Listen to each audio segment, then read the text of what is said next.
അതിർത്തി മേഖലകൾ സാധാരണ നിലയിലേക്ക്. ഇന്ത്യ പാക് DGMO കൂടിക്കാഴ്ച ഇന്ന്.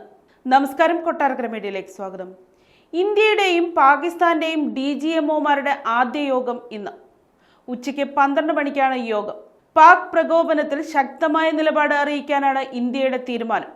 പഹൽഗാം ഭീകരാക്രമണത്തിന് പിന്നിൽ പ്രവർത്തിച്ചവരെ വിട്ടു നൽകണമെന്ന് ആവശ്യപ്പെട്ടേക്കും.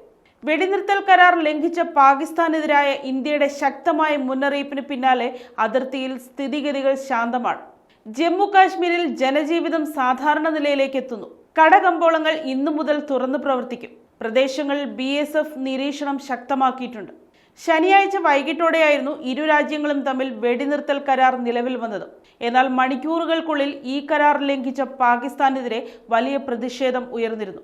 കഴിഞ്ഞ ദിവസം സൈനിക ഡയറക്ടർമാർ തമ്മിൽ നടന്ന ഉഭയകക്ഷി ചർച്ചയിൽ ഇന്ത്യ ഇക്കാര്യം വ്യക്തമാക്കുകയും ചെയ്തിരുന്നു. ഓപ്പറേഷൻ സിന്ദൂറിന്റെ ഭാഗമായി തങ്ങൾക്ക് ലഭിച്ച ദൗത്യങ്ങൾ വിജയകരമായി പൂർത്തിയാക്കിയെന്നും രാജ്യത്തിനായി കൃത്യതയോടെ മുന്നോട്ട് പോയെന്നുമാണ് ഇന്ത്യൻ വ്യോമസേന കഴിഞ്ഞ ദിവസം വ്യക്തമാക്കിയത്.